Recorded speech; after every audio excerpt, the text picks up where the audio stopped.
유다 사람들이 이방인들의 위협을 대항해서 완전 무장을 취했죠.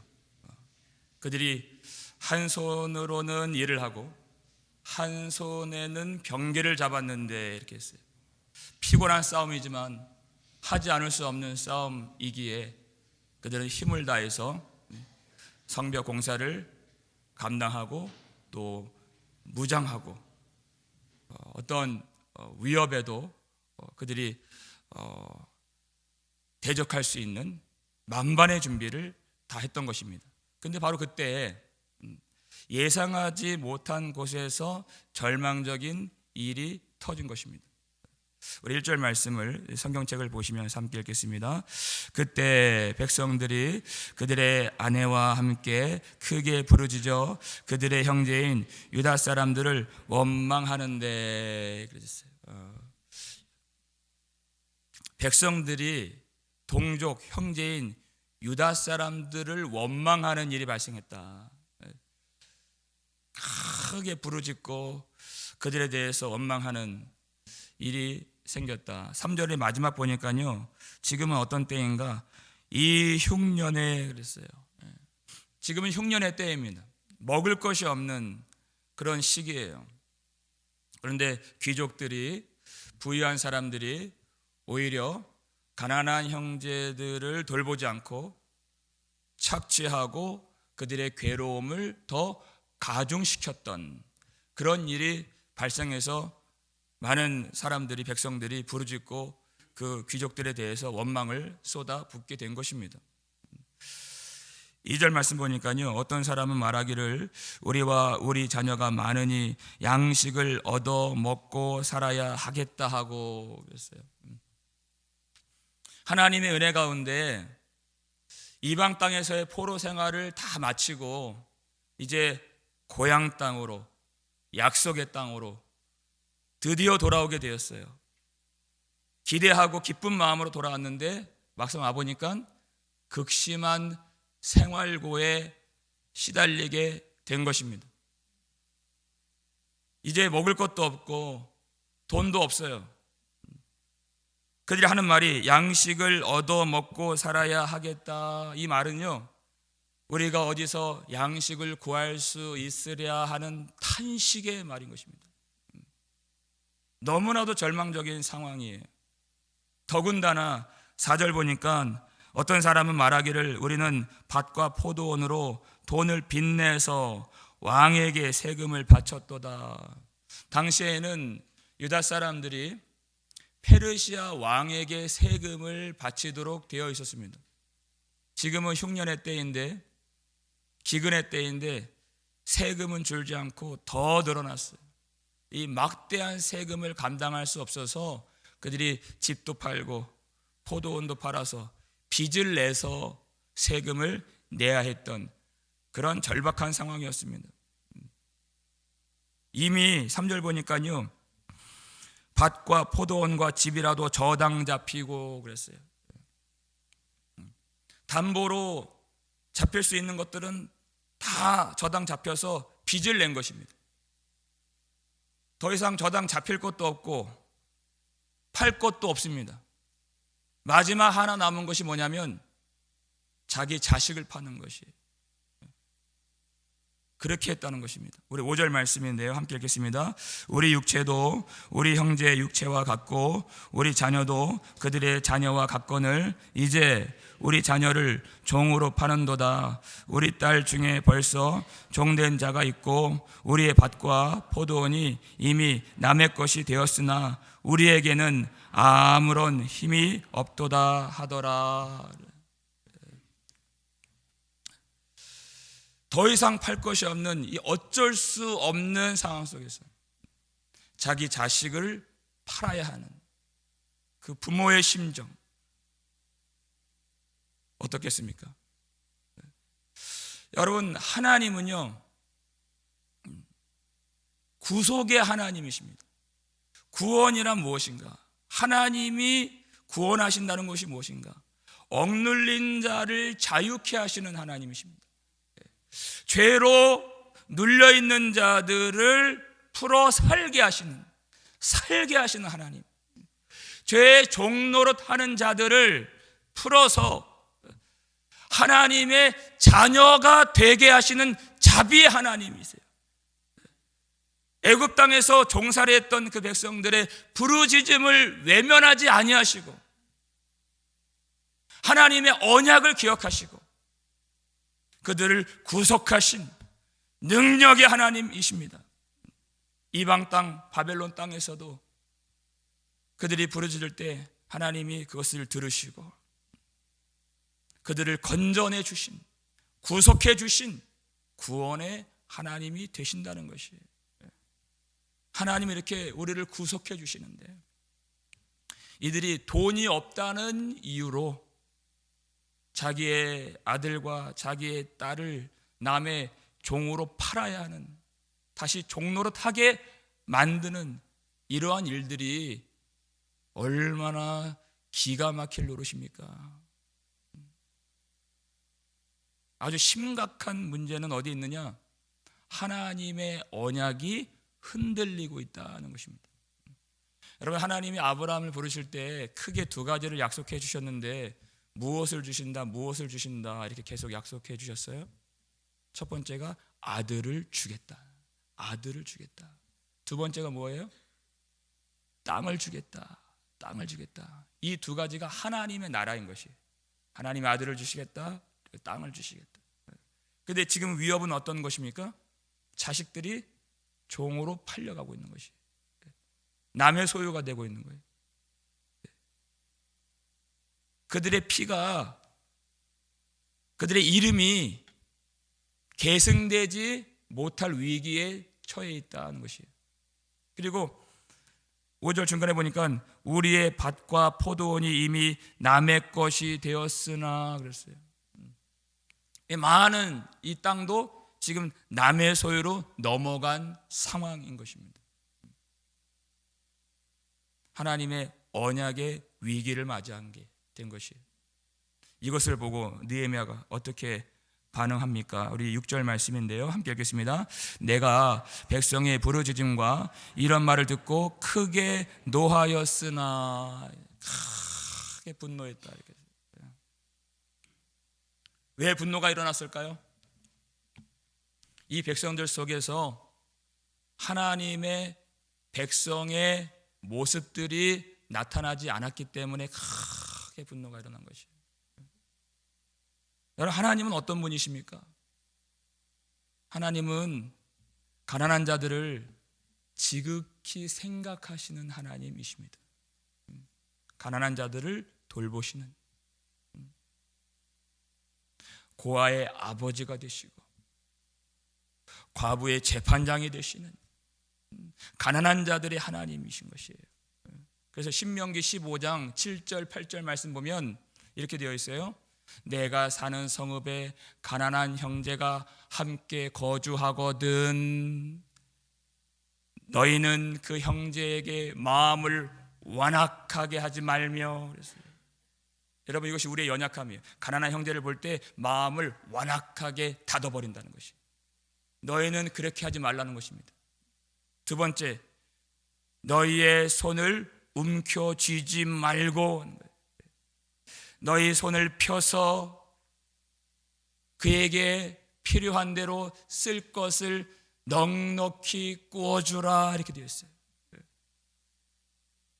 마음을 굳게 닫지 말고 마음을 열어서, 너의 손을 움켜쥐지 말고 손을 펴서 그에게 필요한 대로 넘치도록 다 제공하고 그리고 또 빌려주라는 것이에요.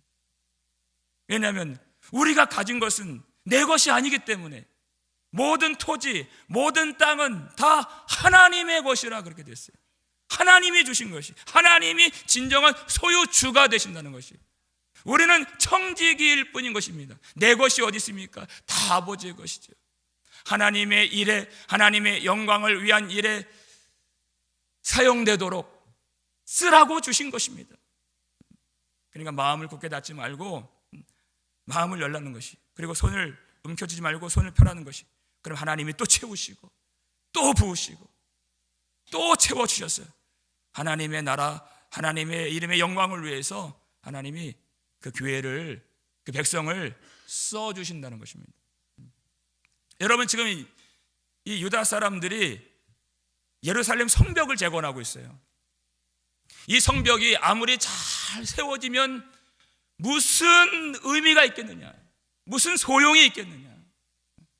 성벽이 잘 세워진다 한들 그 속에 하나님의 인재가 없고, 하나님의 말씀의 통치가 없고, 하나님의 백성의 그 됨됨이, 하나님의 백성의 정체성이 그 속에 없다면 무슨 의미가 있겠느냐.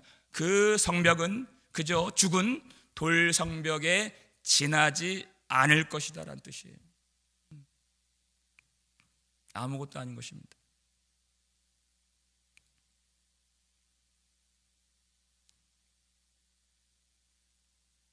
그러니까 느헤미야는 분노가 일어난 것이에요.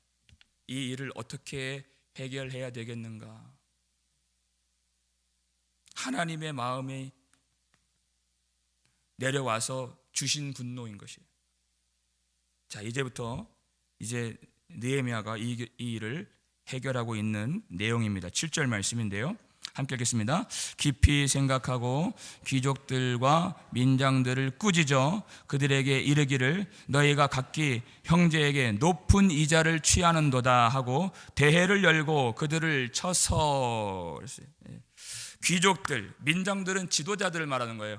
이 고위층의 사람들이 가난한 이 백성들에게 돈을 빌려줄 때 그냥 빌려주지 않고 높은 이자, 고리대금으로 돈을 빌려줬다는 것입니다.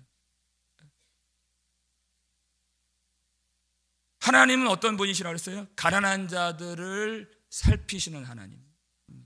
마음을 열고 손을 펴서 필요한 대로 쓸 것을 넉넉하게 구워주라 그랬어요.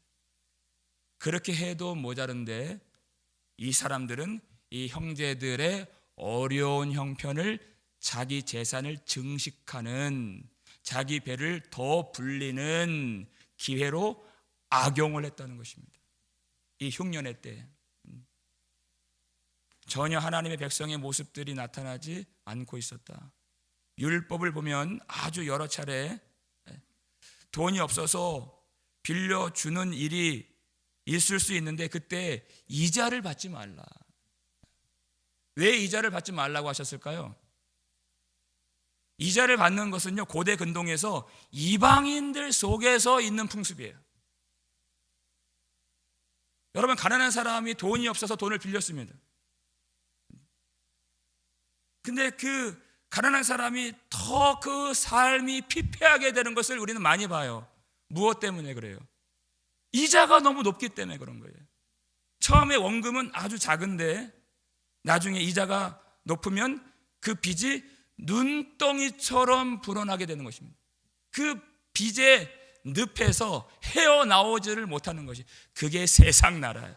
이방인들의 세상인 것입니다. 하나님의 나라는 그렇게 할 수가 없다는 것이에요.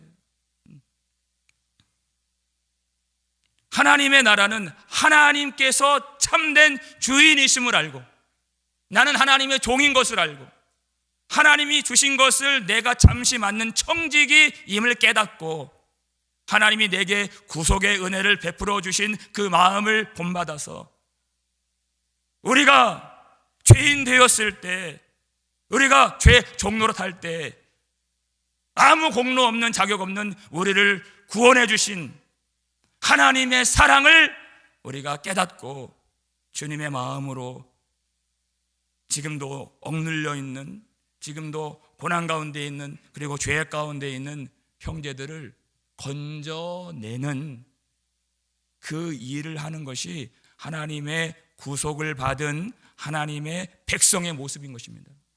이게 하나님의 나라인 것이에요. 그것을 통해서 내가 구원을 받았는지를 알 수 있는 것이에요. 그들을 건져내주는 것. 이들에게는 아주 심각한 문제가 있었어요. 우리 에스겔 22장 12절 말씀인데요, 읽겠습니다. 내 가운데 피를 흘리려고 뇌물을 받는 자도 있었으며 내가 변돈과 이자를 받았으며 이익을 탐하여 이웃을 속여 빼앗았으며 나를 잊어버렸도다. 주 여호와의 말씀이니라. 아멘. 뇌물을 받고 또 큰 높은 이 고리의 이자를 받는 것, 그 문제가 무엇이에요? 그건 돈의 문제가 아니라는 것입니다. 너희가 나를 잊어버렸도다. 하나님을 망각한, 하나님이 없는 그런 삶을 그들이 살고 있던 것입니다. 이들은 지도자들이었고 누구보다 복을 많이 받은 사람들이에요. 복을 많이 받은 사람들, 누구보다도 더 하나님 나라의 건설에 더 힘을 써야 했던, 앞장서야 했던 사람들이었어요. 그런데 오히려 하나님 나라를 무너뜨리는 그 일에 앞장서게 되었더라는 것이. 그래서 처음에는 그들을 불러놓고 그들을 꾸짖죠. 그리고 대회를 열고 큰 집회를 소집해서 공개적으로 그들을 책망하고 있는 것이. 공동체에서 이러한 죄악들은 다 뽑아내야 했기 때문에. 이어서 우리 8절 말씀 함께 읽겠습니다. 그들에게 이르기를 우리는 이방인의 손에 팔린 우리 형제 유다 사람들을 우리의 힘을 다하여 도로 찾았거늘 너희는 너희 형제를 팔고자 하느냐? 더구나 우리의 손에 팔리게 하겠느냐 하매 그들이 잠잠하여 말이 없기로 그랬어요. 느헤미야가 어디에 힘을 다했는가? 여기 나오죠.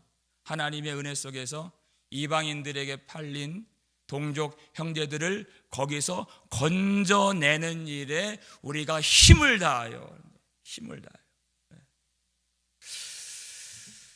도로 찾았거늘 그랬죠. 이 도로 찾았거늘 이 대목을요, 예전에 개역 성경을 보면 속량하였거늘 이렇게 되어 있어요. 속량하다. 여러분, 속량하다는 것이 무엇입니까? 죄종된 사람을 하나님이 그 종을 건져내시기 위하여 하나님이 그냥 건져내신 것이 아니라 값을 내시고 값을 지불하시고 그를 건져내신다. 이것이 속량하다라는 뜻이에요. 하나님은 우리를 구원하실 때 그냥 하나님의 전능하신 능력으로 하신 것이 아닙니다. 반드시 값을 지불하셔야 하셨습니다. 디모데전서 2장 6절 보니까 그가 우리 모두를 위하여 자기를 대속물로 주셨으니 이렇게 되어 있어요. 그가 누구십니까?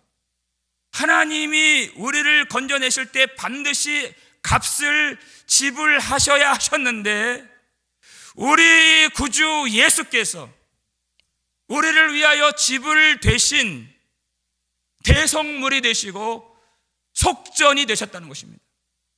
그 예수 그리스도의 공로로 우리가 죄에서 건짐을 받고 예수님이 친히 값을 치르심으로 우리가 하나님의 자녀가 되었다는 것입니다. 이게 속량이에요. 그러니까 느헤미야는 지금 그 하나님의 구원을 보여주고 있는 것이에요. 힘을 다하였어요. 하나님의 마음을 가지고 지금도 이방 땅에서 고통을 당하고 있는 그 백성들을 힘을 다해서 한 사람이라도 건져내는 일에 열심을 다했는데 너희는 형제들을 다시 돈을 받고 팔 수 있느냐? 하나님이 속량하신, 그래서 약속의 땅에 어렵게 도착한 이 백성들을 다시 너희는 돈을 받고 파는, 그리고 종 되게 하는 그런 일을 할 수가 있겠느냐 하는 것이. 그것은 하나님이 하시는 그 구원의 일을 역행하는 것이에요. 거꾸로 하는 것이죠. 하나님은 우리를 속량하시기 위해서 자기 아들까지 아낌없이 내어 주신 분이십니다. 우리가 그 은혜를 받았다면, 그 하나님의 마음을 받았다면, 우리 속에 성령이 거하신다면 우리 교회는 그 하나님의 마음을 뜻을 받들어서 한 사람이라도 죄의 종노릇 하지 않도록 한 영혼이라도 거기서 건져내기 위하여 온 마음과 힘을 다하는 것이 하나님의 은혜를 받은 하나님의 백성의 본분인 줄을 믿으시길 바랍니다. 우리가 구속을 받았다면야 그렇게 하는 것이에요. 근데 지금 이 유다의 귀족들과 민장들은 하나님의 구속의 뜻을 역행하는 것이에요. 여러분, 우리가 그럴 수 있습니다. 지금 이 일이 지금 교회 안에서, 공동체 안에서 벌어지고 있는 것이에요.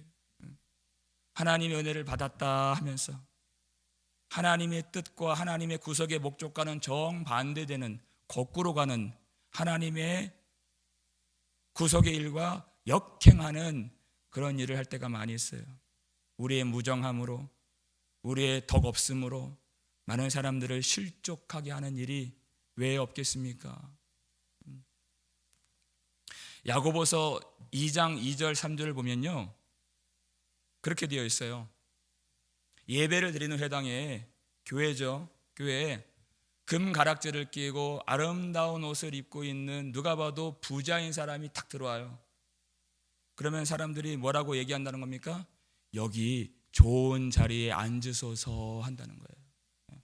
관심을 갖고 친밀하게 관계를 유지하고. 근데 남루한 옷을 입어요. 누가 봐도 가난한 사람이에요. 그러면 사람들이 뭐라고 한다는 거예요? 성경이 그렇게 되어 있어요. 너는 저기에 서 있든지 여기 발등상에 앉든지 하라. 관심이 없어요. 차별 대우하는 것이에요. 그렇게 악한 마음을 가지고 많은 사람들이 교회를 다니네, 하나님을 사랑하네 한다는 것입니다. 그럴 수 없다는 것입니다. 하나님이 속량하신 하나님의 백성들의 교회를 다시 세상 나라로 만드는 일을 하는 것이에요.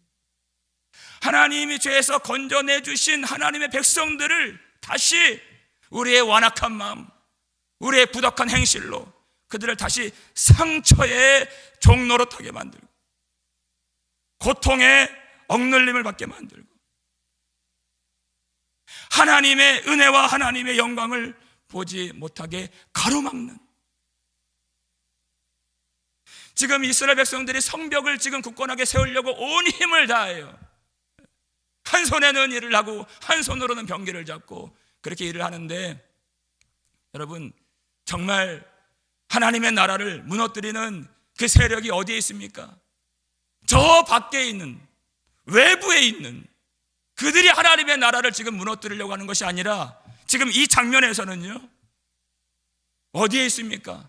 교회 안에 있는, 우리 속에 있는 그 무정함이, 우리 속에 있는 형제를 사랑하지 않는 마음이 하나님의 나라를 무너뜨리고 있다라는 것입니다.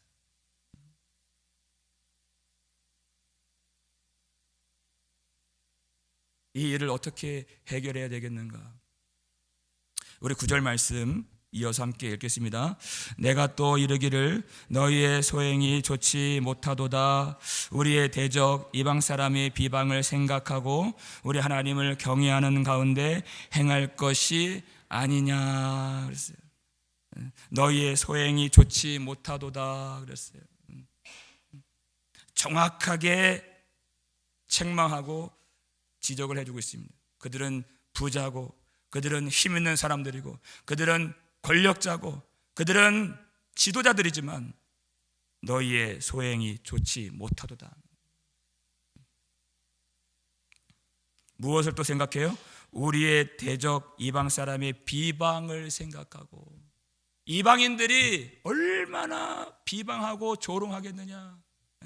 성벽을 열심히 세웠는데 너희가 그렇게 하려고 성벽을 세웠느냐 하지 않겠습니까? 교회를 열심히 섬기고 세웠어요. 너희가 그렇게 하려고 교회를 세웠구나. 서로 그렇게 잡아먹고 서로 억누르고 서로 고통을 가중시키려고 그러려고 교회 세웠구나. 대적들이 뭐라고 얘기한다는 거예요?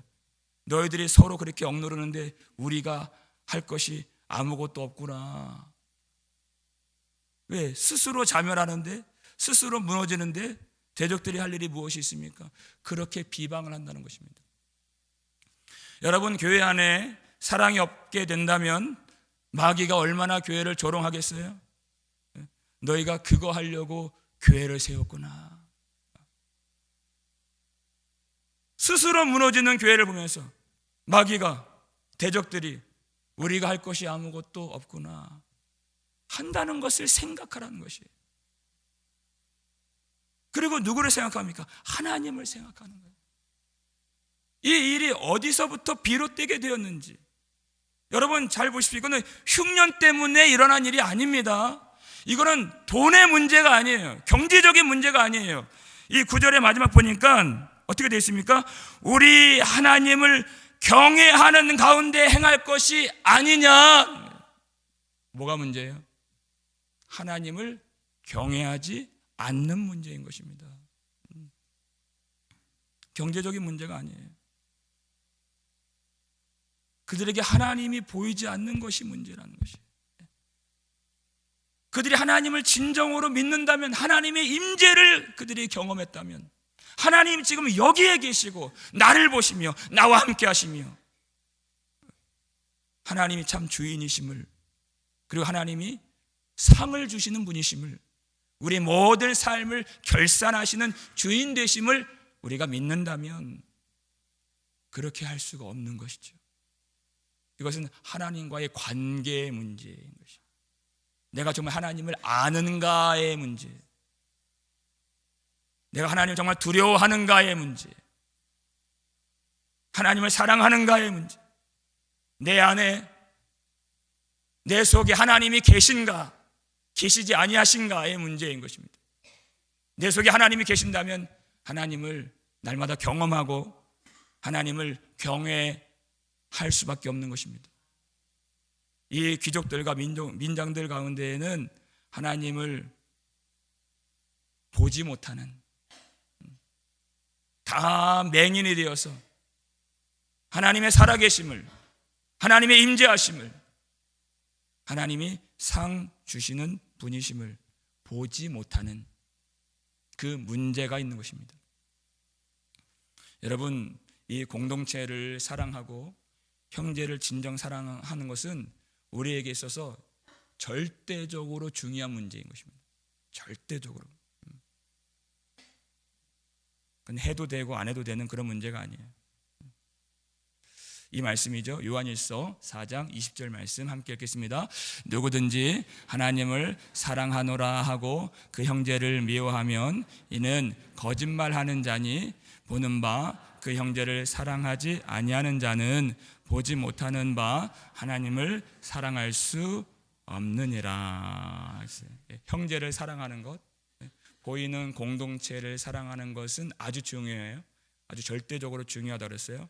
왜냐하면 그것은 보이지 않는 하나님을 사랑하는 그 사랑함의 바로미터가 되고 척도가 되기 때문에 중요하다는 것입니다.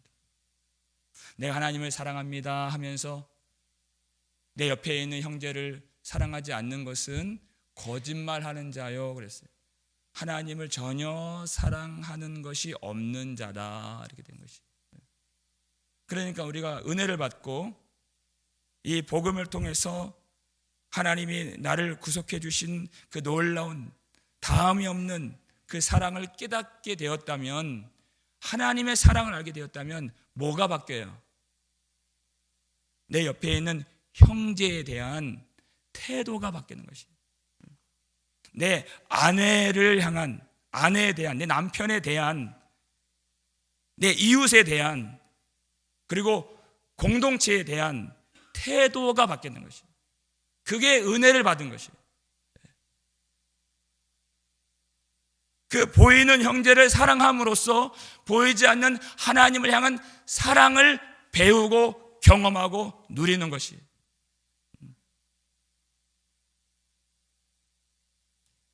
그래서 이 중차대한 이 문제 앞에서 느헤미야가 그들에게 회개할 수 있는 기회를 제공해 주고 있어요. 10절의 마지막 보니까요, 우리가 그 이자 받기를 그치자 하는 것이. 11절 말씀 보니까 언제 그렇게 바뀌어야 되겠습니까? 그런즉 너희는 그들에게 오늘이라도. 여러분, 언제 회개하는 것입니까? 말씀을 듣고 은혜를 받고 눈물을 흘리고 손을 들고 찬양하고 이제 예배당 문을 넘어서 집에 다 돌아갔어요. 언제 회개하는 거예요? 오늘이라고 일컫는 동안에 말씀을 깨닫고 여호와께로 돌아오라는 것입니다. 오늘이 바로 그 날이고, 오늘이 하나님이 우리를 구원하시는, 구원의 은혜를 충만하게 하시는 그 날이 바로 오늘인 것을 믿으시길 바랍니다. 오늘이라도 그들의 밭과 포도원과 감람원과 집이며 너희가 구워준 돈이나 양식이나 새 포도주나 기름의 100분의 1을 돌려보내라. 이제 앞으로는 돈을 구워줄 때 이자를 받지 말고 담보로 받았던, 저당 잡혔던 포도원, 밭, 집, 감람원 다 돌려보내고, 그건 하나님이 주신 것이기 때문에, 하나님의 기업이에요. 하나님의 나라가 될 하나님의 기업이기 때문에 그 가문에 다 돌려보내라. 그리고 이자로 받았던, 이제까지 이자로 받았던 곡식들, 그리고 기름, 포도주, 그것까지 다 돌려보내라. 다 돌려보내라. 큰 집회를 열고 지금 이 말씀을 선포하고 있는 것이. 부끄러울 수 있죠. 사람들 앞에서 공개적으로 책망을 받고 있는, 고개를 들 수가 없죠. 근데 여러분, 누구를 살리는 일입니까 이것이? 지금 담보로 받았던 것들 가난한 자들에게 다 돌려보내요. 이자로 받았던 돈, 포도주, 기름, 곡식 다 돌려보내요. 그럼 당장이야 그 가난한 사람들이 쓸 수 있고 그들이 이 상황이 회복되겠죠. 근데 진짜 하나님이 살리고자 하시는 그 대상이 바로 누구입니까? 바로 그 귀족들이에요. 그들의 영혼을 살려주시는 하나님이세요. 그들이 하나님의 백성으로 다시 회복될 수 있도록 회개의 기회를 주시는 하나님이세요.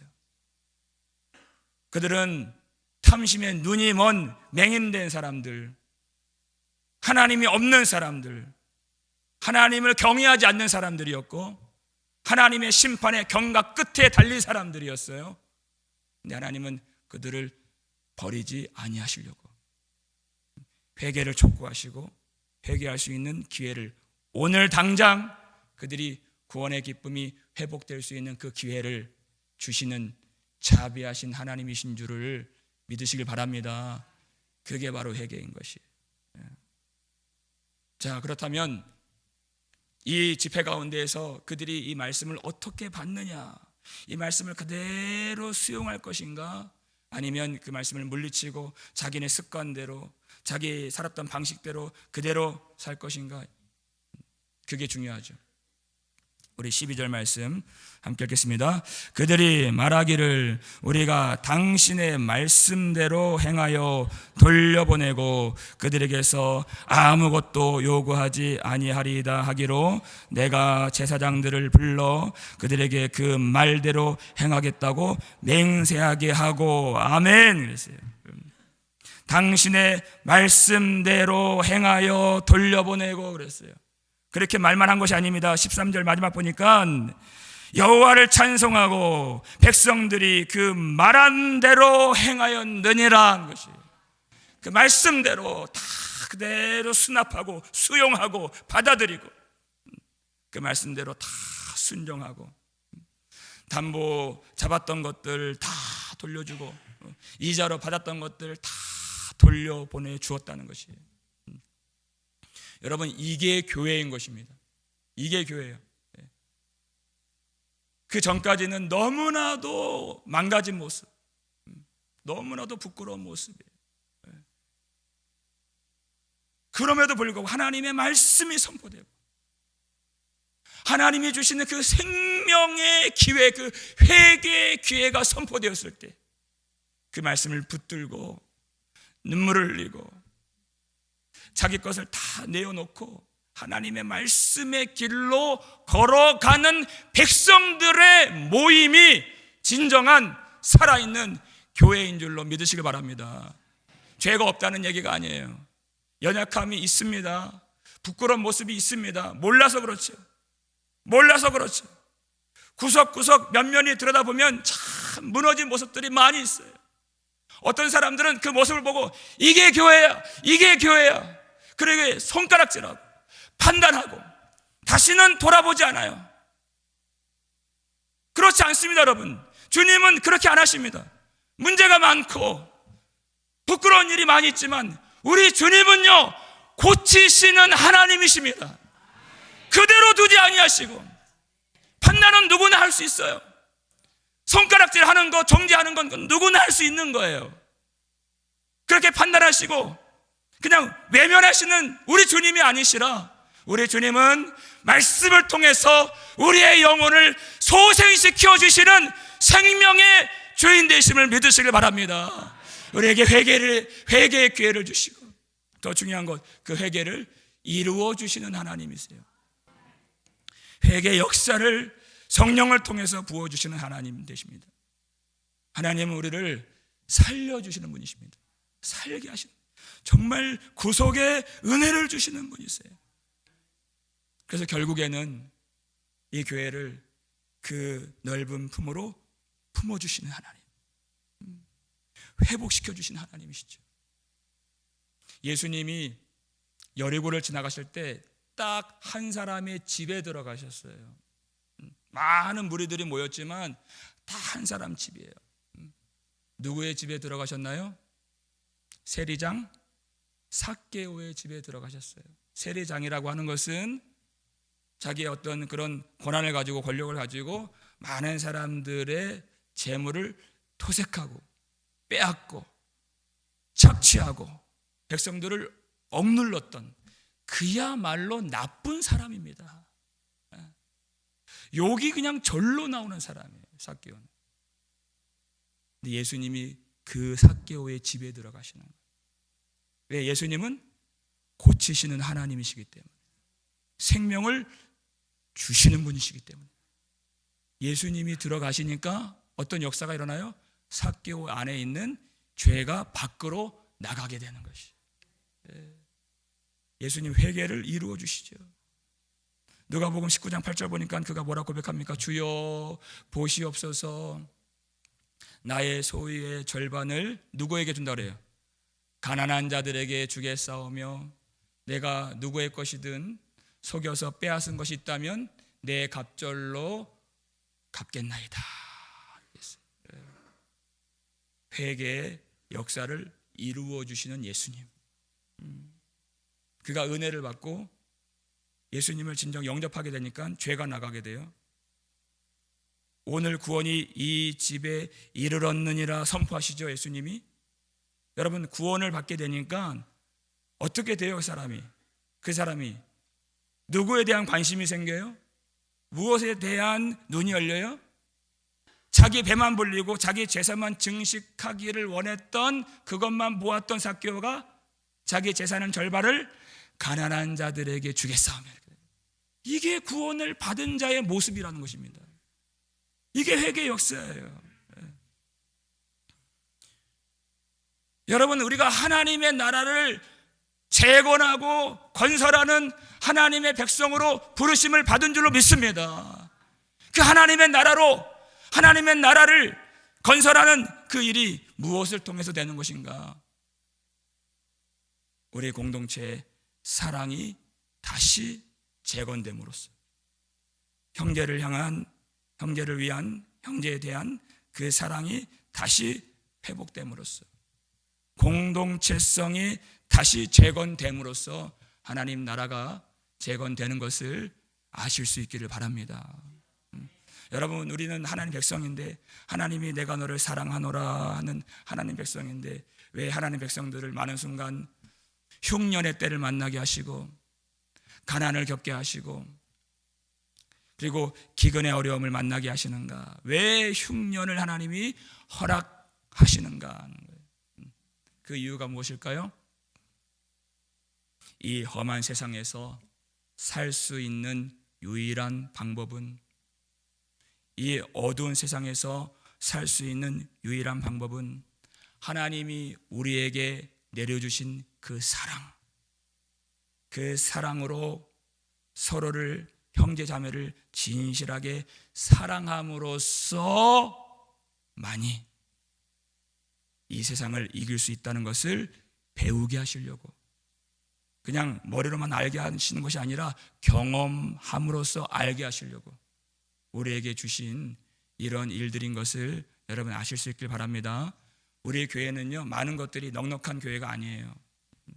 참 부족함이 많고 연약함이 많은 교회예요. 그러나 한 가지 소원이 있다면, 하나님 이렇게 부족함이 많은 교회이지만 우리에게 단 한 가지, 주 예수 그리스도의 마음, 하나님이 우리를 속량해 주신 그 지극히 크신 사랑과 같은, 하나님의 사랑과 같은 그 사랑만이 풍족하게 임하는, 그 사랑 하나 풍성하게 임하여 지는 우리 교회 되게 하여 주시옵소서. 우리의 소원인 것입니다. 하나님이 우리를 사랑하시는 그 사랑으로 이 마지막 날에 우리가 서로 뜨겁게 사랑하여 하나님의 나라를 신실하게 건설해 가고, 바로 이곳에 우리 공동체 가운데 우리 교회 안에 하나님이 계신다는 사실을 우리의 뜨거운 사랑으로 증명해낼 수 있는 복된 복음 장로교회 저와 여러분 되시기를 주님의 이름으로 축원합니다.